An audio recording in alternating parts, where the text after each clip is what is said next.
নতুন নতুন আবদার করতেই থাকে, তার কাছে ভালো হওয়া এটা কোনোভাবেই সম্ভব না, তাহলে আমি কি করব?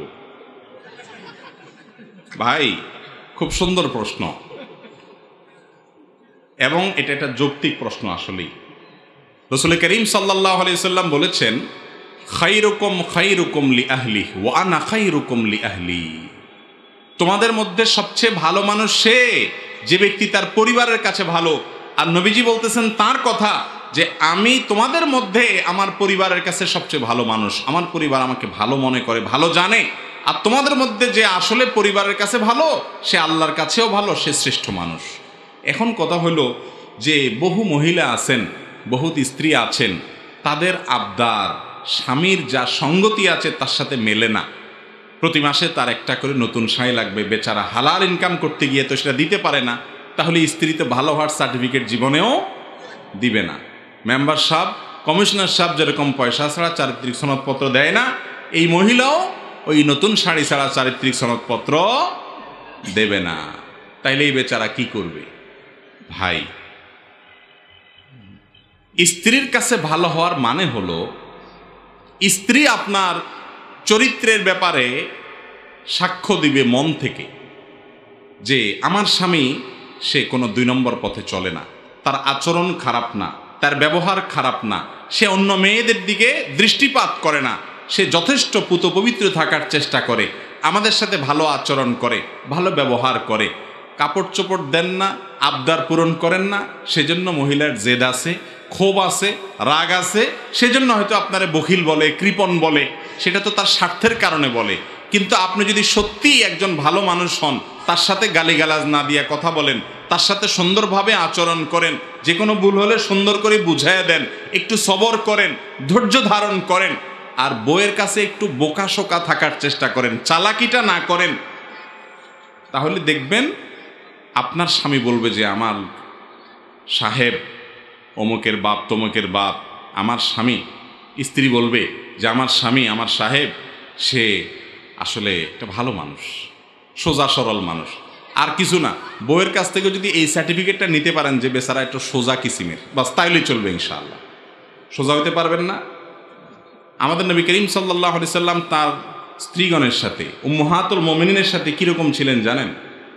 একেবারে সরল মানুষের জীবন। একটা ঘটনা আপনারা অনেকে হয়তো শুনেছেন। আয়েশা রাদিয়াল্লাহু তাআলা আনহার ঘরে তিনি যেদিন ছিলেন, তিনি যে স্ত্রীর ঘরে যেদিন থাকতেন সেদিন তার খাবার দাবার সব তিনি অ্যারেঞ্জ করতেন। তো অন্য আরেক স্ত্রী ওই দিন একটু খাবার রান্না করে কাজের মেয়েকে দিয়ে একটা বাটি দিয়ে পাঠাই দিস। নবী করিম সাল্লাল্লাহু আলাইহি সাল্লাম সেই খাবারটা তার ঘরে, আয়েশা রাদিয়াল্লাহু ঘরে যখন ছিলেন তখন নিয়ে আসার পর, ওই মেয়ে নিয়ে আসার পর আয়েশা রাদিয়াল্লাহু তাআলা আনহা জিনিসটা দেখতে পেলেন যে আমার ঘরে নবীজি আজকে আছেন, আজকে আমি তাকে খাওয়াবো মনের মতো করে, আরেকজন সেখানে খাবার পাঠায় ভালো সাজার চেষ্টা, এটা তো সহ্য করা যায় না। সতীন পাঠাইছি, এটা তো উনি সাথে সাথে ওই বাটিটা নিয়ে ওই মেয়ের হাত থেকে নিয়ে ছুঁড়ে ফেলে দিস, তরকারি সহ। তরকারি তো তরকারি, বাটি 2 ভাগ হয়ে গেছে, কাঁচের বাটি ছিল বা মাটির বাটি ছিল। রাসূল আকরাম সাল্লাল্লাহু আলাইহি সাল্লাম বাসায় সব কিছু দেখতে পেলেন। তিনি দেখলেন সর্বনাশ, এটা আগুন লাগার কাজ হয়ে গেল। এর পরের ঘটনা তো ভালো হওয়ার কথা না, ভুল বুঝাবুঝি হবে, যিনি পাঠাইছেন তিনি বিশাল মনে কষ্ট পাবেন, অনেক দূর যেতে পারে, এটার কোথাকার পানি কোথায় যায়। তিনি তাড়াতাড়ি নিজে গিয়ে সেই ভাঙা বাটিটা তুলে আনলেন, এনে ঘরে আয়েশা রাদিয়াল্লাহু তাআলার ঘরেই হুবহু এরকম আরেকটা বাটি ছিল, অবিকল একই রকমের, একই ব্র্যান্ডের, একই সাইজের।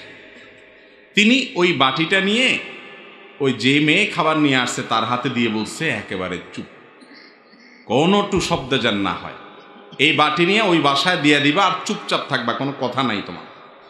সে বেচারে দিয়ে দিস। যিনি পাঠাইছেন তিনি মনে করছেন যে সুন্দর করে বাটি থেকে খাবার নিয়ে আবার সেটাকে পরিষ্কার করে এত কুইকলি সেটাকে রিটার্ন করে দিয়েছে এত সুন্দরভাবে, তিনি অনেক খুশি হয়ে গেছেন। খাবার যে কোথায় সেটা তো আর তিনি জানেন না।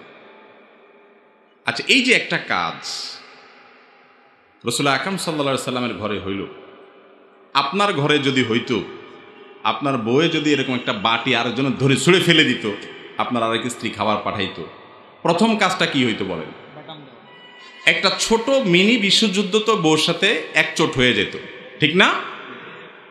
কত বড় সাহস! তো একটা কিছু হইতো কিনা বলেন? রাসূল আকরাম সাল্লাল্লাহু আলাইহি সাল্লাম যে কাজটা করেছেন, এবং হাদিস থেকে এটা এতটুকু জানি আমরা, এটা জানা যায় না যে তিনি, কোনো হাদিস দ্বারা এটা প্রমাণ হয় না যে এটা আনার পর তিনি আয়েশা রাদিয়াল্লাহু আনহাকে রাগ করেছেন, ডাঁট দিয়েছেন। কারণ আয়েশা রাদিয়াল্লাহু আনহা তিনি যে এইটুকু যে ভুল হয়ে গেছে এটা তিনি বুঝতেই পারছেন, মানুষ তো। এটার জন্য তো ঝগড়াঝাটি করার দরকার হয় না। দেখেন, স্বামী হিসাবে নবী করিম সাল্লাল্লাহু আলাইহি সাল্লাম স্ত্রীর কাছে একজন সরল মানুষ, তিনি এমনি সরল ছিলেন, এমনও ভালো মানুষ ছিলেন, সেই ভালো মানসিকতাটা প্রকাশ করতেন। আমরা হইলে দুনিয়ার সবচেয়ে বোকাশোকা মানুষ, ভাজা মাছটা উল্টাতে পারে না, বাজারে যা দোকানদারি করলে কাস্টমাররা সকাল বিকাল তাকে ধোকা দেয়, সবার কাছে গেলে ধরা খায়। এই লোকটাও বউয়ের কাছে আসলে বিরাট বড় ঈশ্বরচন্দ্র বিদ্যাসাগর সাজে, ঠিক না বেটি? মনে হয় যে সে বিশাল বড় বুদ্ধিজীবী, ঠিক না? আরে ভাই, আপনি সারা দুনিয়াতে বুদ্ধিজীবী হইল, বউয়ের কাছে আইসা অন্তত আর কিছু না হোক একটু সোজা সরল সাথে, তাহলে শাড়িটায় যদি কিনে দিতে নাও পারেন, তার আর্গুমেন্ট অনুযায়ী যদি আবদার পূরণ করতে নাও পারেন, ইনশাআল্লাহ দেখবেন বউ আপনার সামনে না বললে কি হবে, অন্যদের কাছে ঠিকই বলবে যে আসলে মানুষটা ভালো, লোকটা কি ভালো। স্বার্থের কারণে যদি সে বলে না, সে কৃপণ দেয় না, তো তার এই মিথ্যা সার্টিফিকেটের বা এই যে একটা তার স্বার্থপরতার কারণে সে আপনার সার্টিফিকেট আটকাই দিল, ওইটাতে কিছু আসে যায় না। আপনি তার কাছে আপনার আচরণ দিয়ে তাকে কষ্ট দেন নাকি তাকে খুশি রাখেন হালালভাবে বৈধভাবে, সেটা হলো মূল বিষয়।